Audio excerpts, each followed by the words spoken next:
Dr. Strangelove. Strangelove. Can store all the information. What kind of a name is that? He changed it when he became a citizen. It used to be Merkwürdig. I have one question, Dr. Frankenstein. That's Frankenstein. I beg your pardon?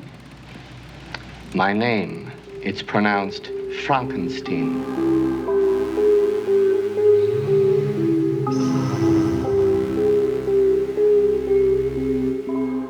Welcome to Journey Through Sci-Fi, where we journey through the many subgenres of science fiction on screen. I'm one of your hosts, James. And I am the other host of the show, Matt. This series, we're exploring the sci-fi subgenre of mad science. And in today's episode, we'll be looking at Dr. Strangelove, or How I Learned to Stop Worrying and Love the Bomb, and Young Frankenstein. Yes, two more comedy science fiction films to be discussing on today's episode.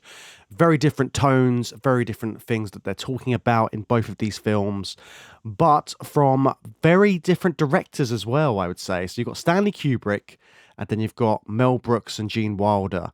So it's a bit of a mad combo to go with our mad science in today's episode. Yeah, Stanley Kubrick, much more of a serious director, but showing his silly side in 1964's Dr. Strangelove. Shall we get started with that one first, James? Sounds good to me. Now then, Dimitri, you know how we've always talked about the possibility of something going wrong with the bomb. Well, now, what happened is one of our base commanders, he had a sort of, well, he went a little funny in the head. You know, just a little funny. And he went and did a silly thing. So why did we choose to include Dr. Strangelove in our mad science series? Now, it's a tricky one because Dr. Strangelove is just such a iconic character. Peter Sellers is playing multiple roles in this film, but also just I think there is something about the nature of Dr. Strangelove and that kind of idea of the post-Nazi scientist working for the government, which was a thing that was happening in the world in general. You had lots of scientists which had been working under the German government previously who'd moved to other countries to try and escape that. And you've got this kind of like undertone of this scientist is bad news in this film. But also, I think it's a very interesting one to look at in terms of Cold War era politics. And every time that we talk about the 50s and science fiction, it always comes back to that Cold War era and all of that fear of the unknown, fear of the other side, and all of that comes out in this. And even the nuclear deterrence that they're talking about, the acronym for those is MAD, Mutually Assured Destruction. That's the theory of having nuclear armed stuff. So that's why we're able to put this one into our mad science series. Yeah, for sure. Dr. Strangelove himself is also a really iconic mad scientist character. You sort of forget that he is only in 2 scenes of the movie. He gets 2 like little chunks of dialogue, I think. I can't remember if he gets much more than that.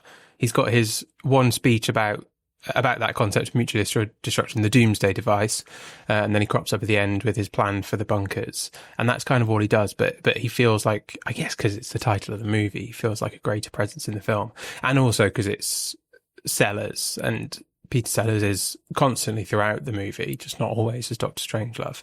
But he is kind of an iconic mad scientist figure, isn't he? And he's based in, like you're saying, these real life figures, these Nazis taken on board by the Americans to kind of, take over the nuclear programs and other programs that the Nazis were looking at and onboard them into American scientific programs. And there is just a sense of madness around this entire film because you're looking at it and you're just that there's seemingly no rationality to why these people are so incompetent. There's lots of bureaucratic stuff that's happening in this film in terms of the way that these people are running the world and the science that's involved, this idea of the doomsday device and this nuclear arms race that's happening between different countries, and just the idea, again, mutually assured destruction. Basically, if you press your button, I'll press my button, and then we're all done. And just that is such a mad concept to have built up. And the fact that this is something that exists, I think there is something so ridiculous about that. And that is what this film is talking about. That's what Kubrick is commenting on with Dr. Strangelove. Yeah, he's not known for his sense of humour, is he, in his films, Kubrick? But I think he recognised in developing this that there is humour to it. There is so much silliness and absurdity to the situation that he was presenting, that he was trying to dramatise realistically as a thriller movie, but this unavoidable, irrational absurdity to the situation that he was depicting, that it transformed in the scripting process into a comedy. And that's where you get this idea of the comedy of the movie, which is a really interesting kind of journey to go on, and a very... I don't know, it feels like a very Kubrick way of doing things, like not setting out to be funny, but just realising that actually the only logical way to do this movie is to make a comedy. And he loosely based it on the 1958 novel Red Alert by Peter George as well. And Peter George got involved in the writing process for this. And even that, because that's not a comedy novel per se, from what I can gather. No, it's a serious thriller about the same plot of the film, just without the silliness, basically. So yeah, no, you can't fight in here. This is the war room. None of that stuff. It's played straight. But he worked on the script with Kubrick. I do wonder what that experience was like for him to have written this kind of like terror thriller about the end of the world. And then Kubrick brings you in and like, I want to make it a comedy now. Let's rewrite your book into comedy. I'm sure he was happy to get to work on a movie like this and work with Kubrick, but still weird, isn't it? I think that's a similar thing that we'll find when we look at Young Frankenstein later as well. The idea of you've got this really serious gothic tale. So you're looking at really serious subject matter, something that is scary. And then just looking at it too much, you have to kind of veer into the comedy and veer into the ridiculous of it. Like, if you look at that kind of nature, you can see why something like this would come about, because it's too much to look at from a serious lens when you're looking at these people which are in charge of the world, and just a few like missteps could result in everything just getting blown up. But just to quickly go back to that novel again, Red Alert by Peter George, apparently they republished it. They reprinted the original novel that Peter George had written, and they used like an earlier draft of that novel, which apparently was bookended. Now this I find really funny. It was bookended by the accounts of aliens who'd arrived on Earth post mutually assured destruction, and they were trying to piece together what was happened. Now this was reissued in October 2015 by Candy Jar Books. And it had like never before published material on Strangelove's early career and stuff. So the fact that they'd gone back and they'd kind of retrofitted it more into this kind of comedy model, well, it seems like that anyway. Just the idea of having aliens appear at the beginning and the end seems a bit more fantastical than what I can gather about the original book. That's interesting. I've got a copy on my shelf. I got it with the DVD. It kind of came in a bundle, like the book and the DVD. But I've not read it. I don't think it's that version. I think it's just the kind of original serious version of the story. Because my DVD is really old. It's from like 2000 or something. So before that reprinting you mentioned. That's very cool though, the fact it came with the book. Because I think that's nice. It would be nice if more like physical media came with the novel adaptation as well. Yeah, it's a nice, like, it's like DVD sized. It's about the width and height of a DVD case. So it's just like two cases together in a box set like that. Ooh, lovely stuff. The collector in me is getting really excited by that prospect. But back to Dr. Strangelove. You've got this idea of rational science and it's spiraling out of control. What did you feel were the most absurd things that the film was dealing with? The idea of mutually assured destruction is an absurd concept, and what I really like about the film is just the way it dramatizes that as a kind of unavoidable escalation. So the whole point of mutually assured destruction is that nobody will destroy each other because the destruction is mutually assured. So you just don't do it. Yeah, we've all got nukes. If everyone's got nukes, nobody's got nukes in an ideal world. That's the sort of logic, I suppose. But then seeing a sequence of events just break that down, that break down the safety of that, and that it is such a precarious safety to try and exist in a world where your safety is protected by, an arsenal of nukes that will destroy the planet. Like, just a small breakdown in the chain of operations, and the denseness of the bureaucracy I love. Or it's not, I don't know if you call it bureaucracy, but the kind of military procedure that is there again to protect everyone and everything and all the systems, but it's just been abused. And it's like, we actually can't shut this whole chain of domino. We can't pick all these dominoes up because we set this in place deliberately in case you, Mr. President, were incapacitated, so we can still nuke the Russians or whatever. Just seeing all that minutiae and military bureaucracy and procedure falling down piece by piece along this chain, and each new character that's kind of brought into the story, just it dawning on them what it all means and getting increasingly frustrated that they can't claw it back. That's probably what I love most about the film. Yeah, all of those things are so engaging when you're watching this film, because you're just looking at it just bounces from the next character who doesn't quite know what's going on. And there's that underlying fear throughout the entire film. All it takes is one domino to fall, and then we're really up to our necks in it. And this all comes in the terms of the people in charge, doesn't it? Like you're saying.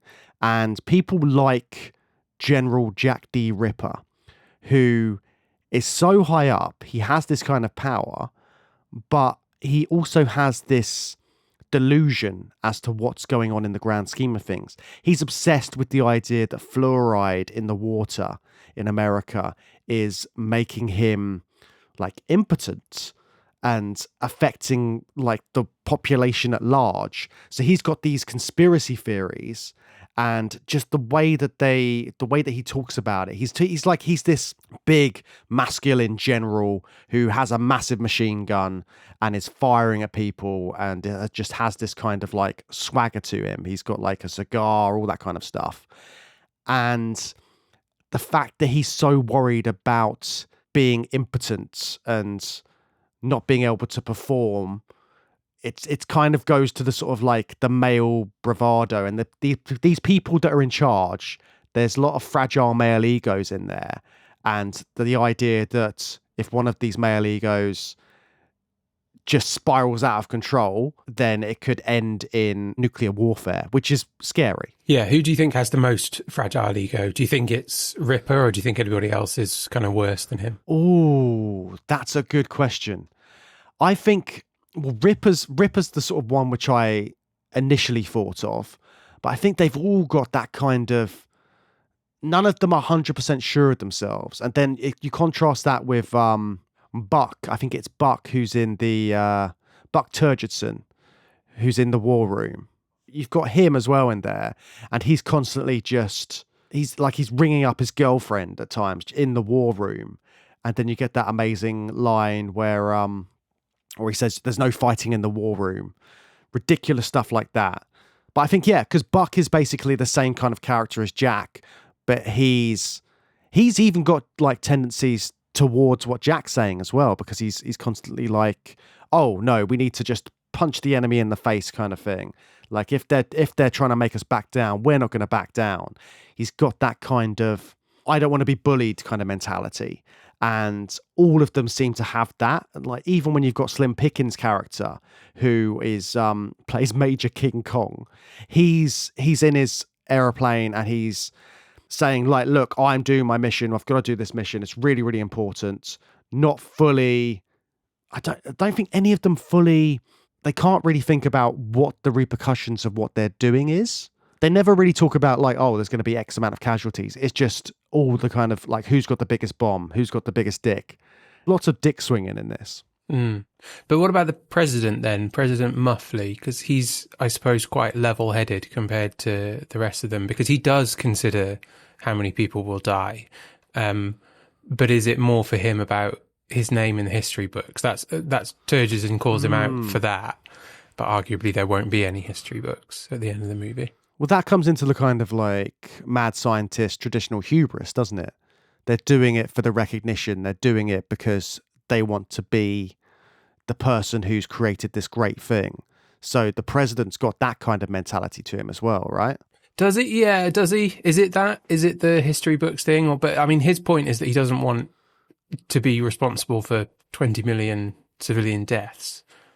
Of course, Turgison's response is that if he doesn't sort of go with the plan, then it'll be 150 million. So, like, is Muffley thinking rationally in that he doesn't want to cause this, or is he just as irrational as everyone else because he doesn't follow the plan? Like, what is the rational plan, I suppose? The rational plan is pick up the phone, which Muffley does try to do. Yeah, and he kind of gets strong-armed by the Russian president in this a little bit. Well, they uncover the doomsday device that means that it doesn't matter what agreement they might be able to come to over the phone. It's already too late. The destruction is indeed mutually assured. Yeah, and it's just the idea that the ambassador, the Russian ambassador says, okay, the reason we've got this doomsday device is because no one would be stupid enough to do this, to press the button and press the button back. And there's too much at stake. So we've just made it automated. So if it happens, it happens. So they put it down to AI, basically, haven't they? Yes, essentially, they've just handed it over to an automated system, which, again, all seems very sensible until you actually put the thing into practice and realise that it causes the destruction of the Earth. And that's what you planned for, basically. It just reminded me so much of War Games, like that film from the 80s, where it's basically the same kind of premise. You've got a computer that's in charge of military defenses, and if it gets the wrong end of the stick, it's going to launch a bunch of nukes. So I just kept thinking of that and those comparisons, and even just the way that the war room looks. It looks like that bunker that you see in War Games. It's all that similar aesthetic to it. Yeah, what did you think of the set design? There's some amazing locations and sets in this film, isn't there? I think it's Shepperton Studios, isn't it? Yeah, Shepperton Studios. I mean, the war room's the one, isn't it? It's just this big sort of concrete bunker that they've got. And it just looks so imposing. It's so echoey. And they've got this massive, massive table, all of the amazing shots that Kubrick's thrown in, all of the shadow and the lighting, this kind of moody lighting because it's all overhead. And then this massive map that they've got in the back so they can see where all the missiles are firing. All of that really gives it an eerie set. Again, it's the kind of Mel bravado of it, where in this room it has to be really, really big. We have to have a really, really massive map and a really big table, and we're all going to sit at this table and have our important titles, and we're going to be in charge of the world. Yeah, it's like a games room, isn't it? You said it was like War Games. There is an element of gaming. You've got the big board that they are all playing the game on behind them. You know, there is that element of it's not. It looks serious, but it's almost like it's over the top grandiose, isn't it? It's got that silliness to it. And the whole film's got that sense of silliness, hasn't it? I mean, you've got Peter Sellers playing 3 different characters throughout, and each of them kind of, like, he does such a good job with that. It must have been so hard to differentiate between those characters. I mean, he's got like a long history of doing character comedy. Like, you look at all of the other stuff he's done. But in this, I think the studio, there was something about the studios wanting him to play more than one role, and they had to persuade Kubrick to let that happen because they looked to Peter Sellers and they thought, oh, he's an actor who is good at doing multiple characters, and when he does multiple characters, the film does well. But obviously that puts a lot of pressure on him. Is that all right? Okay. What a weird way to get to that decision. Yeah, because in Lolita, Peter Sellers is in that as well. And he's like, he plays one character, but he assumes lots of different identities. Mm-hmm. So they're like, oh, well, this is one thing that worked in one film, so it must be the magic formula. So we're going to put that in this, and then every time Peter Sellers plays a few roles, we're going to make it work. But an easy sell maybe for Kubrick then, because he's already sort of worked with it. I think Lolita's before Strangelove, right? So yeah. So Kubrick trusts him, I suppose, to do those things. But I think at one point, Sellers was supposed to have played the Air Force major. So the role played by Slim Pickens was supposed to be Sellers as well. But he was like, look, guys, I'm doing too many roles here. I can't add an extra one and do a Texan accent on top of everything else. Give me a break here. I'm sure he could have, but yeah. He probably could have, but I mean, that's a lot. It's a lot of stuff. I mean, again, you think of Dr. Strangelove. The fact that you said earlier he's only in a few scenes, you don't think about that because he's so iconic as a character. And obviously there's all the comparisons to all of the other mad scientists we've seen. He's very much like Rotwang from Metropolis with his mechanical hand, all that kind of stuff, but over exaggerated.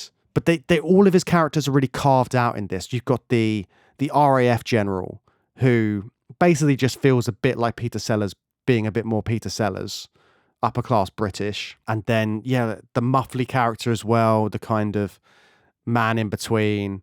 It's so interesting how he's carved out these different characters in the film. It's interesting that they're two very reserved characters, and then you've got Dr. Strangelove, the far and away bombastic. Maybe not as bombastic as, for example, Slim Pickens' character. I'm not sure, but one of the more bombastic characters in the film. But then he's playing these two really reserved characters. But I really love those two, the President and Mandrake as well. Mandrake, I think more than anyone, is the only character who's really got his head screwed on, right? He sees the situation for what it is, tries to see a way clear through it, like to reverse the situation, to undo what Rip has done, has to persuade people who won't support him in that plan. All of that stuff. He's playing, I think more than anyone, he's the most sensible and least ridiculous character, but he's also played for laughs. He's a stuffy Brit, he's really like, oh dear, how terribly, that's not very good, talking about the end of the world. And like, what does he say at the start? Like, oh, bother, or something like that when Ripper tells him it's a shooting war. It's very unserious, but I think he is probably the most serious character, but he's played for laughs quite a lot just because he is a stuffy Brit. And having a stuffy Brit amongst all of these Americans as well is quite an interesting contrast. It's probably Kubrick sort of, I don't know what he's saying with that, but it's all of these contrasting characters and just, again, the bravado of some of the other characters with their big guns and their big ideas. It's an interesting one. And then also like having Dr. Strangelove in there. Like we've said, he's a former Nazi. He's this kind of crazy scientist figure. He kind of offers something different. And also he just the way he gets so excited by the prospect of all of this stuff happening. He's just in the background being like, oh, this is actually really good. And he's already scheming away, thinking about all the ways that he can benefit from it. And just all of his little slip-ups, like obviously the amount of times he accidentally calls the president Mein Führer, and the way that his hand is kind of wanting to do the Nazi salute all the time and he's having to hold it back. All of these ridiculous things that are just going to that kind of stereotype of what a crazy scientist of the time would have looked like in terms of the tropes and the stereotypes around that kind of person. Yeah, falling back into that kind of the debate we've had about is the science mad or is the scientist mad? The science in this film is absolutely mad. It's the maddest science possible. It's end of the world stuff and it's real world stuff. But then you have Strangelove in the midst of it, who is a purely mad character unto himself. He's a former Nazi, clearly not so removed from the Nazi ideology or just the general insanity of being a Nazi is still well with him. And he's been elevated to this position of power. It was really interesting to see a mad scientist figure, quite a traditional mad scientist figure, but sitting around the table of all of these quote unquote serious politicians and military figures. From everything we've seen of mad scientists, do you think that they should be in a place like the War Room? Is that where they ought to be? Oh, I think it's dangerous to put a mad scientist in a war room, to be fair. I think it's already a mad place in general. I think you need more level-headed people, but because of the nature of this, he fits perfectly into this particular war room. He's always in the peripheries. I noticed him in all the different shots as well. Yeah. You see him, he's so identifiable, isn't he? Yeah, the hair. Yeah, this is the first time I noticed that really watching the film, because I guess I was looking for him. I was kind of waiting for Strangelove to show up, and then you realise that he is just in the background of those roundtable conversations, because he doesn't get any dialogue until just over halfway through the movie. That's what I was really surprised by. I've seen the movie a few times, but I suppose I was watching out, waiting for the mad scientist, I suppose. But he doesn't show up till well after halfway through the movie, and then he just has that one little scene where he's just kind of brought in to advise on the idea of a doomsday advice. Like, is this even possible? But he's just hanging around in the background, and everyone else kind of looks the same. They're either balding politicians in suits or military men with grey hair.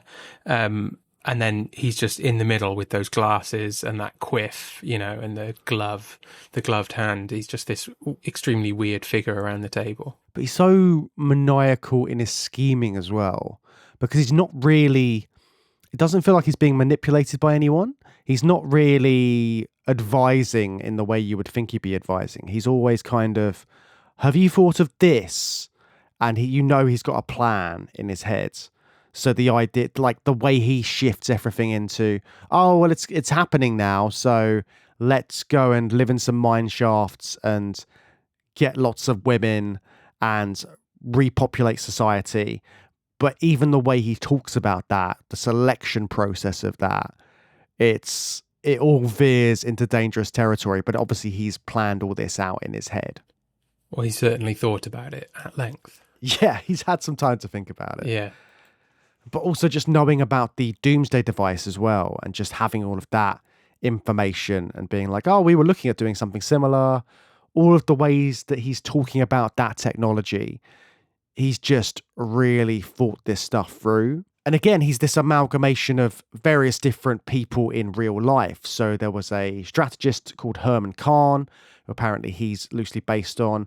Obviously, we talked about Werner von Braun in our previous space series, like the rocket scientist who came from Germany, who sort of really helped America in the space race. Oh, yeah. He's loosely based on that historical figure as well. And also apparently there's a bit of Edward Teller, who was the father of the hydrogen bomb, in there as well. I don't know how these characters looked, but maybe it's sort of like in personality, maybe it's in certain stuff that he's talking about in this role. But the idea of him being an amalgamation, again, he's a stereotype. He's working on all these different mad scientist tropes, but he's also a combination of various different people in real life. Do you think anyone else has like a real life counterpart in this, or do they just feed more into the stereotypes around certain characters in politics and in the military? Yeah, I wonder if there are any like military figures that are a kind of more direct analogue to Turgidson or Ripper in this film, because they feel like quite specific references that possibly you and I wouldn't get, or they could just be kind of general figures of senior military figures who, you know, maybe have too much control or are too eager for the kind of doomsday scenarios pictured in the film. This is before the movie Patton, isn't it? Where with George C. Scott, and I actually haven't seen that, so I don't know a lot about General Patton, but I don't know if there are similarities there. But yeah, I wonder if there are some of that, because I know there's that disclaimer at the start of the film, and it's always hard to say, you know, stuff like that. It kind of made me think of like Fargo. Like, is this a real disclaimer that it's not, you know, that military procedures would not allow for this, or is that kind of all part of the fiction of the film to kind of like heighten things and make it seem more realistic by just chucking that in, like a fake disclaimer? But that disclaimer did make me think like, oh, you know, some of these a bit closer to parody of real people than we might be aware. Yeah, because the whole film is based on that idea of parody and lampooning, isn't it? And I think it's using the comedy in a similar way to how sci-fi uses its fantastical premises. So in sci-fi, you've always got this kind of fantastical scenario, which is actually there to make a comment on the zeitgeist at the time or society. And it's got all of these hidden meanings about what it means to be human, all this kind of stuff, which we talk about again and again doing a science fiction podcast. But in this, you've got the comedy comes into play, and by lampooning the ridiculousness of decision making in the government in this particular film, it's kind of using the comedy in a similar way to how sci-fi uses its fantastical nature. Do you think that enhances this? And do you think it would work as a serious film? Or is there something just more engaging for an audience and more palatable, I would say, in having it be a comedy? Well, I think that the comedy is what has made it kind of an enduring, beloved success, you know, since it came out. I think there's loads of films like this, and you can absolutely do this as a serious film, and people did do this kind of thing as a serious film. But I think that, like, tapping into this idea that audiences would be like, isn't all this, like, kind of ridiculous? Like, yes, it's real, yes, it's scary, but the fact that it's real is utterly ridiculous. Like, we should be calling attention to that, I think. And I think that's why it works so well as a comedy. It is an absurd situation, and drawing attention to that works really well. And I think that's what's made it such an enduring success. And I think that kind of has filtered down into films even today, because we were recently talking about Mickey 17 over on Patreon. And even in that, it's making comments on politics at large, with some of its characters sort of almost falling into the Dr. Strangelove, ridiculous kind of presidential figures. It's got that kind of stuff in there in Mickey 17. I won't get too much into it in case anybody hasn't seen that particular film. But I think that lampooning of real characters and throwing them into these situations is something which still happens today quite a lot. Yeah, it's kind of the iconic satirical film, I think, Dr. Strangelove. Yeah, and it's shot like an incredibly serious Kubrick film as well. So I think that also adds to things. Like, you can pause this movie at almost any point, and it kind of looks like a journalistic photographer has taken a shot of a serious military figure on the phone or whatever. You know, it always looks like that if you just capture a freeze of it. It's an incredibly well captured film. I think that also adds to things. It looks more serious than it sounds, I suppose, or more serious than it acts. You know, it's supposed to end with like just a massive food fight, everyone throwing pies at each other in the war room. That was the original ending of the movie. Do you think that would have worked better, or do you want to see that, or do you prefer the way it ends with Slim Pickens riding the bomb is pretty silly, but then we have a kind of coda with Dr. Strangelove after that as well. I like the way this one ended. I think if they'd thrown in the pie fight, it would have felt a little bit too Bugsy Malone for me. Yeah. I think having this is more poignant.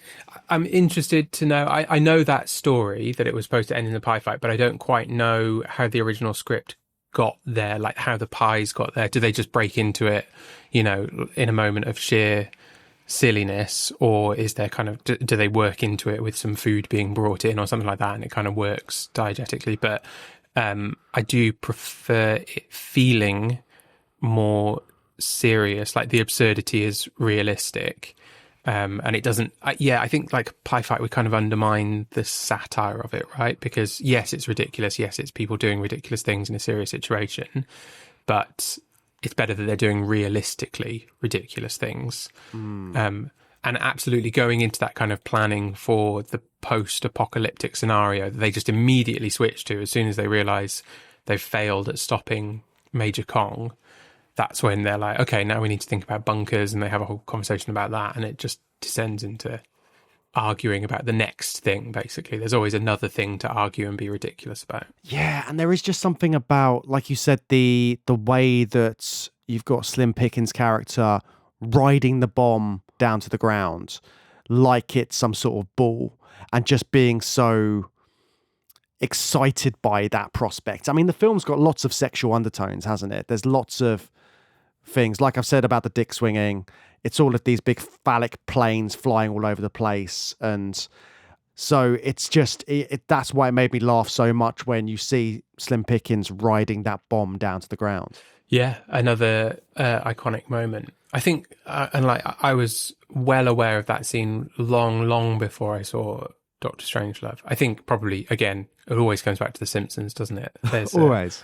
Homer fantasizing about it in The Simpsons. But it, yeah, that's a really enduring image of the film. Because, like, you know, because it is quite serious, isn't it? Visually serious, I'd say, throughout. It looks like a real army base. It looks like a real war room. There's some humour weaved into that, but in terms of like silly, crazy imagery, Slim Pickens riding the bomb, I think, and I guess some of Strangelove's behaviour, but it's a kind of bigger iconography, I think, of Major Kong riding the bomb. Were there any moments that stick in your mind, comedy moments, that you were like, oh, this is great, or that made you laugh out loud? I think right at the start, Mandrake just saying, oh, hell, when he realises that when Ripper tells him they're in a shooting war, that really made me chuckle. Just the kind of look on his face, almost completely expressionless, and, you know, very little emotion in his voice. That just bringing out that character of Mandrake early on. And I got a few laughs from Mandrake throughout. I kind of forget Mandrake as a character, I think, whenever I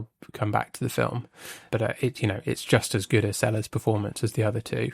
I think you remember Strangelove because it's so madcap. The Doctor, the character of the Doctor, because he's so madcap. But it's easier to forget maybe the President and Mandrake.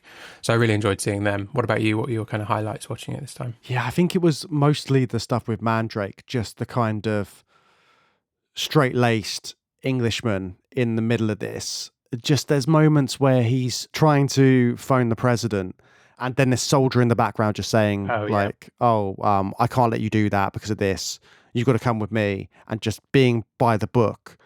And then the scene with the Coca-Cola, and they have to shoot out the vending machine to get the change. And he says, you've got to take it out with the Coca-Cola company, not me. Yeah. He's like, you're going to be in trouble for doing this. Just like little things like that, which are just so knowing. But I think that's where the film's got its real strengths, because it is just so knowing and so aware of what it's talking about and the kind of characters that it's satirizing. I think all of that just made it so funny for me. And obviously, like you say, Dr. Strangelove is just a ridiculous character, and there's so many moments, and just the fact he says, I can stand at the end, and then it just kind of ends so suddenly and so abruptly. But that, again, works with the theme of the film, that this kind of stuff would end abruptly because of all this ridiculous stuff that's led up to it, all of these people making their plans and then them all falling through. I've never really understood why Strangelove stands up at the end and declares that he can walk. What do you think the point of that is? Is it just one more in a long series of mad stuff that Strangelove does, and you can't predict anything he's going to do? I think it was a bit of that. Again, he's trying to fool the other people in the war room to thinking that he's in the background, doesn't really know what's going on. And when they're talking about, okay, so we're going to make this new society, we're going to go into the mine shafts, we're going to need loads of people to repopulate. And then suddenly he is this virile man who can stand all of a sudden. Okay. And he's going to be there to help repopulate. He's cementing his position in the sex bunkers. Yeah. Not just as the architect of the idea, but as an excitable participant. Yeah, that's what I got from it. Okay. Oh, that's interesting. But who knows? It's a very layered film, and I'm always surprised when I watch this film just how much of a black comedy it is, and just the fact it's from Stanley Kubrick as well. I always associate him with that kind of serious nature of filmmaking, but the idea that he's thrown all of that into a comedy film, I just find that so out of character for someone like Stanley Kubrick, who is known for being such a harsh director and being like his attention to detail. The fact that he would put something like this together and it would be one of his early films. It still looks like a Kubrick movie, though, doesn't it? It's still absolutely framed like that. And, you know, the way he captures everything visually, it still has that kind of clinical precision, I think, that people associate with Kubrick. That's absolutely there. And like I was saying before, there's something so Stanley Kubrick about the approach to the film, that this was never intended to be a comedy film, and it was indeed based on a book that's not a comedy, but it was just like this kind of clinical approach to storytelling of him realizing, like, this is absurd. I can't tell this story seriously because the premise to me is utterly absurd. So I'm going to change course, and redirect my energies to a comedy movie. That feels to me almost perfectly Stanley Kubrick-esque, to be your only comedy movie and that to be your your process to get to the conclusion of comedy. Not like, for example, and we should move on, we should talk about Young Frankenstein, not like, for example, Mel Brooks, who is a born comedian, like coursing through his veins humor, can't help but be funny. That's just a totally different approach. And I think Young Frankenstein is like more of an attempt to do something serious, but you can't help but be funny. Whereas Kubrick kind of came to this rational conclusion of like absurdity requires comedy and, going down that route. So I guess with that, should we move on and talk about our next film, Young Frankenstein by Mel Brooks? Sounds like a perfect time to do just that.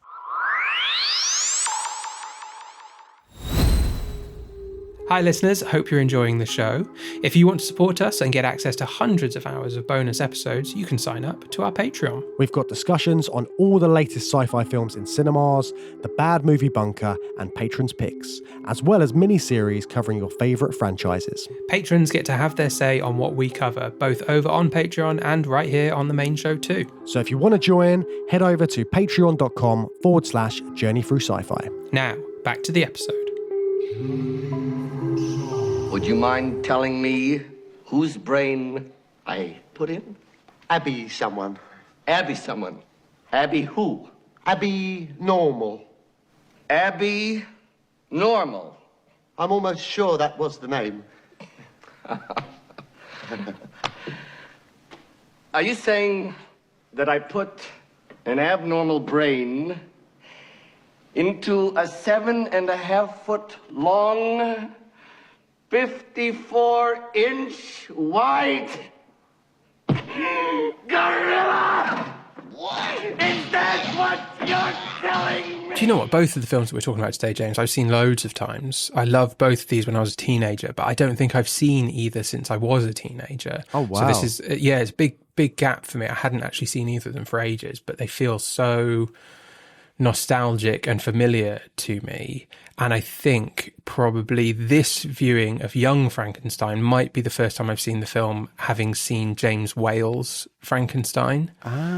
So I was really struck by, I knew it was a parody, but it is an incredibly direct parody of one specific film. There's lots of other stuff in there as well, but very specifically, this is James Whale's Frankenstein. How is it parodying that particular film, but also kind of more broad Frankenstein stuff? Well, the story they're telling could actually fit as a direct sequel to the Frankenstein films. Yes, I thought that. That was one of my first notes that I put down. And you know what that reminds me of, James? I Frankenstein from 2014. Remember we watched that for Patreon and we're both like, well, this is technically a sequel to Mary Shelley's Frankenstein. It's completely insane, but it picks up right where the book left off. So I thought, oh, that's great. It's another kind of direct sequel to, I guess, Mary Shelley's Frankenstein, but specifically this film is like a sequel to James Whale's film, would you say, right? Yeah, I would say so. I think it could be a sequel to any of the Universal Frankenstein films that came out. Yes, right. Specifically sort of like the early ones. Like I've even seen stuff online. There's a film called Son of Frankenstein, and people have gone down the rabbit hole of conspiracy theories and links to other films, and they've said, oh, maybe Gene Wilder's character is actually that little boy from that film. But that's going down a whole rabbit hole. Or his son. Yeah, right? His son, presumably. I've not seen Son of Frankenstein, but you'd imagine it'd be that.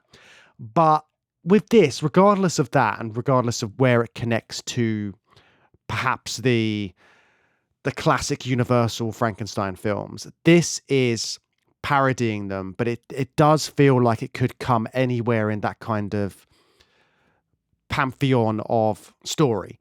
So you've got Frederick Frankenstein, who is a descendant of Frankenstein, but he's trying to downplay his connection and his heritage to Victor Frankenstein, the infamous mad scientist of the past.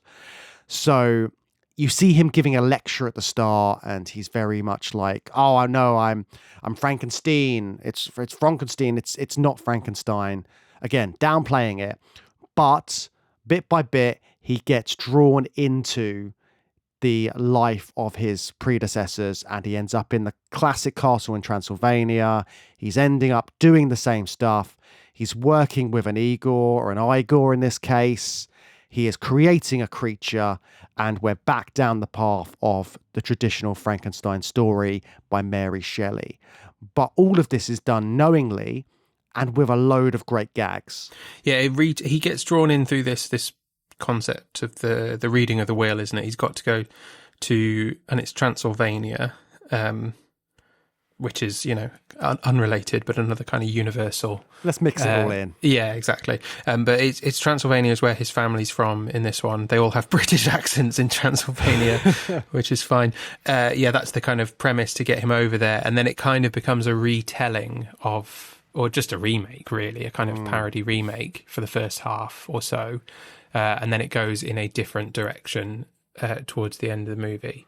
Did you enjoy seeing that kind of like loving parody of the James Whale film for the first half of the film? Yeah, I'm always interested when I watch this one and just thinking about the comparisons to that original, because there have been so many Frankenstein films made and they're all telling pretty much the same story.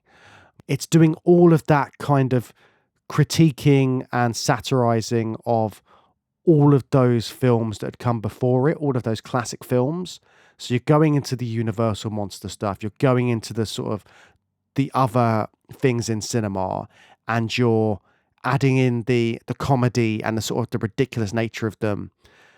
And I think all of that helps the film pay homage to all of those classic Universal films, and just the fact that they've shot it in black and white. I think Mel Brooks had quite a lot of back and forth with the production company, saying like, I want to make this a black and white film. It has to be black and white in order for it to really parody those early Universal films. And they've got the original props in there. They've added all of this stuff. So much more than the black and white, isn't it? Yeah. Yeah, the props as well is huge. It really, I mean, the lab is exactly the same, isn't it? The lab looks identical to the original film. And then more than that, just the style as well. The wipes in between scenes are very old-fashioned for a 70s movie. The titles at the start of the film, even the font and the way that the names of the players come up staggered, going diagonally across the screen. This is all like really 1930s film-telling tropes, and lots of even the framing and the blocking of the characters. It's very 1930s filmmaking. It's incredibly detailed and specific visual references that clearly Mel Brooks, although I was saying before, like comedy courses through his veins, he can't help but be funny, but he's obviously someone who just absolutely loves 1930s Universal horror films as well. Yeah, his knowledge of other films and cinema in general always comes through in these early films that he's put together. So if you think about like Blazing Saddles, it's a spoof of all of these different westerns, and we've talked about Spaceballs on our space opera series.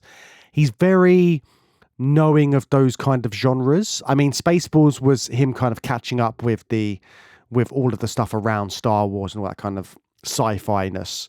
But in this one, you can tell that he's watched those old films. Him and Gene Wilder have a love for them, and they're really bringing that together in this film.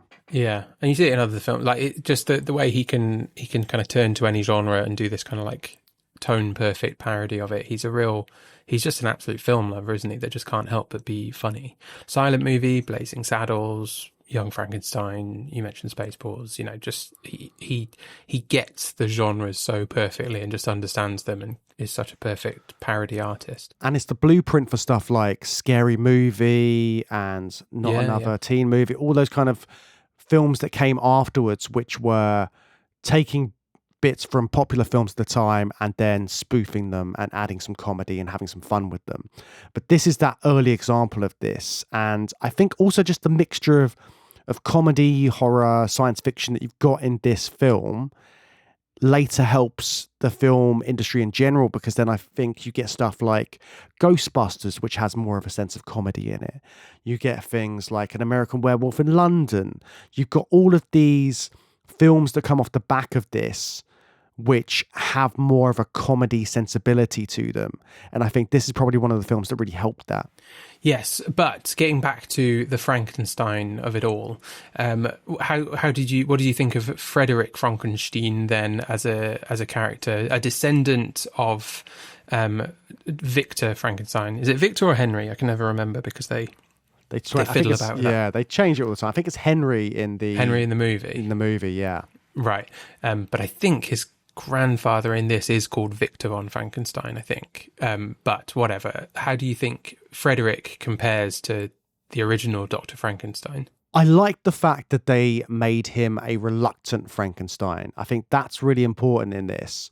But also just he's playing into the mad scientist tropes once again. He is driven by the science. He wants to do this next thing. And he's almost kind of in disbelief to the fact that it could be possible. Because I think part of him always wanted it to be true, that his grandfather had created this creature somewhere down the line. And he gets like he's genuinely excited by the whole prospect. Oh, you can he's very see him. excited, Yeah, he's an excitable guy. I mean, in all aspects in this film. Yeah, he is very excitable in many different ways. But yeah, you said he's reluctant, but he's easily persuaded. Like he wants to distance himself from the family name at the start, but as soon as he realizes that the scientific principles are valid and could be achieved, he absolutely just leaps on it immediately, doesn't he? Yeah, he's right there finding the secret lab, making the creature, and then he goes straight to grave robbing. He doesn't really spend too much time debating whether he should. He finds out the means to do it and he gets stuck right in. Yeah, with no reservations. Yeah, no reservations at all. But all of it is done with that kind of slapstick humor though as well. There's so many moments where it's just gag after gag, and it works so well because the original film is serious. It's a dark gothic tale, whereas this is taking all of that and being like, yeah, it's dark and gothic, but it's also ridiculous. The whole idea is a ridiculous, fantastical premise, but it's looking at the side of it where it's like poking fun at those things, like the stuff with the abnormal brain, abnormal, that Igor picks up when he's trying to find a brain for the creature. All of those things are so knowing and just add a real sense of fun to it. Yeah, it reminded me of, and kind of all of Mel Brooks' films remind me of this. It's the Mystery Science Theatre thing of like, it's like, here's the funny thing I said to my friends when I was watching the movie, and then just putting it into your own film, kind of recreating the film, but with your own funny gags and how you would have done it to make it funny. So yeah, the abnormal brain thing, because that is a kind of direct copy, isn't it, from Frankenstein, where they have to go with the abnormal brain. So they kind of just recreate that scene one for one, but then with some silly stuff like Igor getting scared of his own hand through the letterbox and things like that. But they recreate other scenes from the original, don't they, as well? They've got the stuff with the girl, and she's not by a river this time. She is by a well. Yeah, and she's like, what shall I throw in next? What shall we throw in next? And the monster just kind of like looks at the camera like, oh, come on. But that's an interesting point in the film, isn't it, from a kind of like Frankenstein story perspective, because that is obviously where the creature is misunderstanding how to interact with humans and kills a girl and kind of becomes the monster in the eyes of the community. But he doesn't do that. He throws her... I'm not sure if he's doing it deliberately or not, but throws her into her own bed safely so the parents stop worrying, and then he hasn't murdered a child, basically. But that is a turning point, I suppose, isn't it? Because this version of a Frankenstein story is much more sympathetic towards the creature. It's, you know, he is viewed as a monster, and there is an angry mob pursuing him. But Frederick has a completely different relationship. He's not as scared by the creature. He is quite loving, wants to like demonstrate love, and then even going further than that with all the kind of like roadshow stuff as well. What did you think of it as not a comedy, but an interpretation of a Frankenstein story? I like the way that, like you say, they've given more emotion to the creature. I think this was a trend that happened as the Frankenstein films went on, and you became more sympathetic to the monster because you'd grown over time, and also Universal Pictures had probably figured out by that point people love Boris Karloff. They love this creation. So how can we make him more likable? You've got stuff like the Abbott and Costello Frankenstein, where they make more out of that. But in this, it's just to kind of flip it on its head as well, because he starts off being the monster, but then as it goes on, you make him more relatable. And then they have fun with it as well. When he becomes intelligent and he becomes more sort of just like any other 1970s guy, he's just in bed, his wife saying stuff about like when you met the parents, all of this stuff. It makes it really fun. But it's the build up to that, because that's the joke, that's the punchline at the end. That, okay, so Frankenstein's monster is actually like a real person by the end of it. He's done the Pinocchio thing. But it's the build up before, and just the idea that he's not actually doing anything too terrible to begin with. Like you say, he's throwing the little girl up and through the window to bed. He's sympathetic as well when he meets the blind man, and that's something which I think might be in Bride of Frankenstein. I definitely remember it from Mary Shelley's Frankenstein. It's in the book, yeah. So like that bit, and then the fun they have with that, and the fact that everything keeps going wrong for him.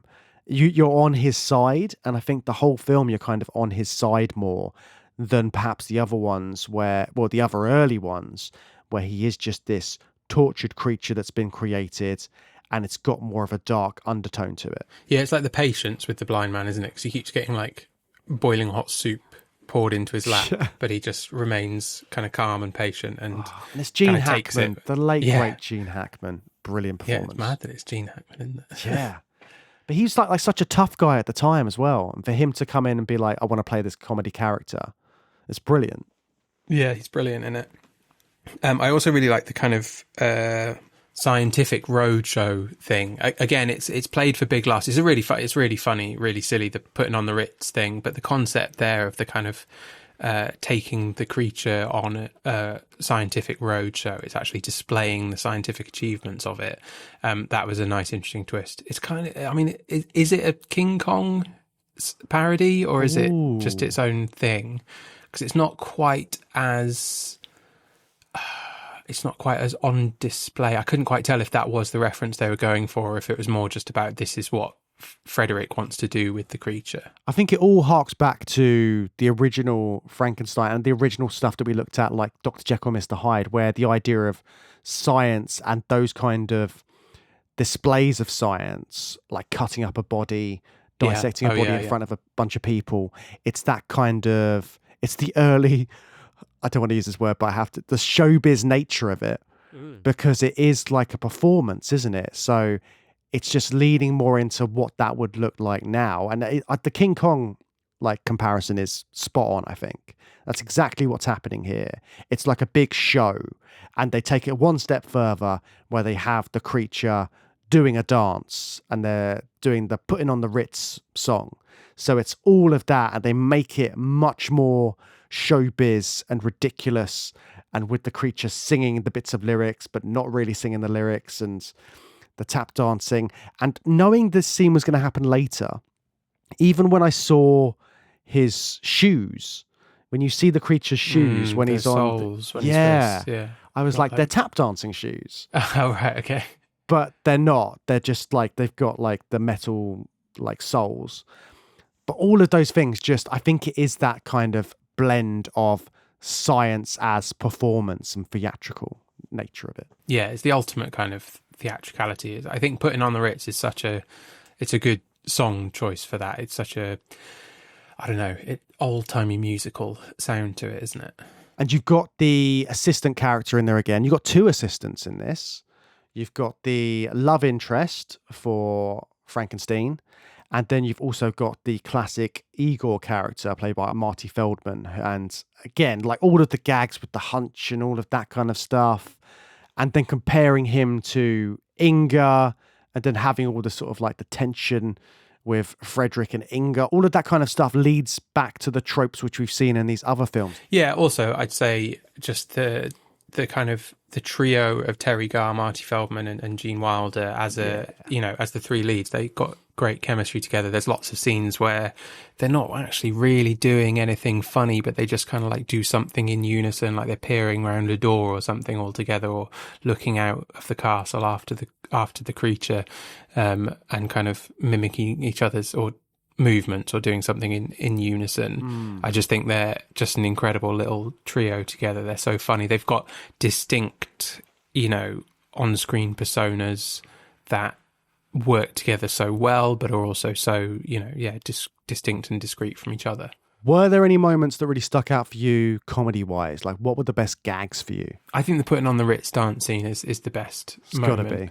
There's also just a joke really on about Walk This Way that yeah. I think is really funny. Like he's got a cane. Igor's got a cane. He tells Frankenstein to follow him, but he says walk this way. So Frankenstein takes the cane and walks in the same way. Did you know that's where Aerosmith got the inspiration to write the song Walk This Way? I didn't know that until looking it up for this, but that's mad, isn't Yeah, it? it's really funny. Yeah, it's a great joke. It's such a good joke. Yeah, so many bits like that were great. I think, putting on the Ritz is great. The Gene Hackman stuff, all of the stuff, like the performance of the creature by Peter Boyle is brilliant. He's a very good creature, isn't he? Yeah, he's great. And just, it's that moment at the end as well when he speaks really eloquently out of nowhere.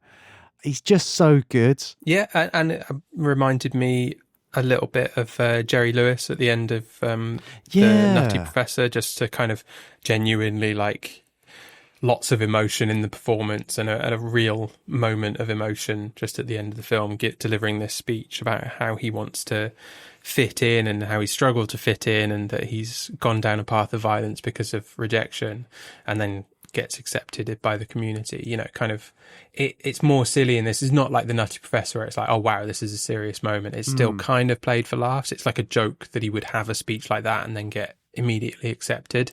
But again, just, Peter Boyle's performance, he's very good at it, and it still works to have that kind of moment of seriousness and emotion. But like the Nutty Professor, it kind of has that happy ending to it as well, doesn't it? You've not got the creature getting burnt to death in sort of the wreckage of the windmill and stuff like that. You've got a proper moment where he is happy. He's living his sort of like his best married life, and comparing that to Frankenstein's as well. I think they both get their happy ending which makes it more sort of traditional Hollywood of the 70s, I would imagine as well, because it's got that hope at the end of it. Is he happy? Is the creature happy at the end of that, or is he a bit like, what have I got myself into kind of thing? Well, maybe it's a bit of that, but he's not being tortured or imprisoned. Sure, or is he being imprisoned? Depends of your reading of the film. He's got his proper Bride of Frankenstein, she's got the hair and everything. Oh, yeah. All of that was great. And just the ridiculous singing gags every time they're getting down to it and they start singing. It's just so much ridiculous stuff to that. And this is a horny film as well. Just very like, much so, yeah. just like Brooks films, aren't they? Yeah, I mean, between this and all of the horny stuff in Dr. Strangelove, it's a couple of horny sci-fi horrors going on. Yeah, but I think there is something about the fact that the creature ends up with his bride at the end and all of that stuff to give it that finality to it. Yeah, it's broadly a happy ending. Yeah, you're right. He's not being set to torch by an angry mob, and he's welcomed into the community in Transylvania. Yeah, I mean, it's just a really enjoyable film. I was pleasantly surprised by how well it's aged as well. Like I said, I haven't seen it since I was a teenager, and my kind of sensibilities have obviously changed quite a lot in that time. And, this is a pretty old film now. But there was nothing off-putting. I thought there might be some off-color stuff in here, like The Man with Two Brains. There was a line in that we talked about a little bit that made us both really uncomfortable. Even the kind of more raunchy stuff in this, I think, is still quite innocent and fun and silly and charming. So I was really happy to revisit this. And Strangelove as well. It's been ages since I've seen that as well. I was really pleased that both of these films, I think, have aged really well as comedies, and it was really great to revisit them. You've seen them both before, haven't you? Were you still getting enjoyment out of them and enjoying them on revisiting them?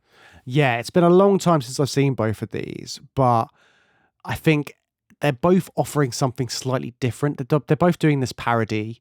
One satires stuff a lot more than the other, but they both have this kind of knowing sense about them.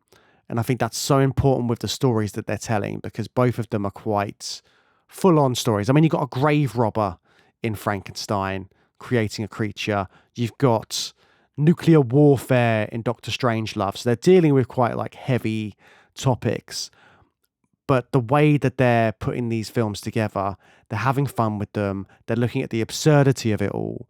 And I think it's quite a joy just to experience these kind of films amongst all of the other more heavyweight, stern films that we sometimes might look at in this podcast. Yeah, a breath of fresh air. But I think we need to get back to the serious mad science next time, don't we, James? Yeah, it's probably about that time. And remember, if you're listening and you've enjoyed the show and you want to hear more, make sure you're subscribed to the podcast, because we have new episodes dropping every other week. You can come visit our website, journeythroughsci-fi.com, or follow us on social media. We are either Through Sci-Fi or Through Sci-Fi Pod on your favourite social media websites. And if you want a free and easy way to support the podcast, you can leave us a lovely review. 5 stars always goes down a treat, and we really, really appreciate it. It's a quick and easy way to help new listeners discover the show. If you want more content from us, come on over to patreon.com/journey through sci-fi, where we have multiple different strands of content that you can influence what we're making and get loads more bonus content from us. Next time on the podcast, we will be back in the world of Frankenstein. We're returning to James Whale's Universal Pictures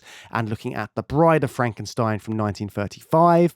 And then we're pairing that with a side order of Mary Shelley's Frankenstein from 1994, directed by Kenneth Branagh. I've never seen Bride of Frankenstein, and I think some people think it's better than Frankenstein, don't they? So I'm really excited. That's the word on the that. Matt. That's the word on the street. And I have seen Mary Shelley's Frankenstein. I really liked it, but I think a lot of people don't particularly like that one. So that'd be interesting to revisit. Yeah, I remember it being very colourful. So we're going from a black and white film to a very colourful imagining of Frankenstein. So it'd be interesting. Well, what could that mean? There's different levels of colour. Let's see.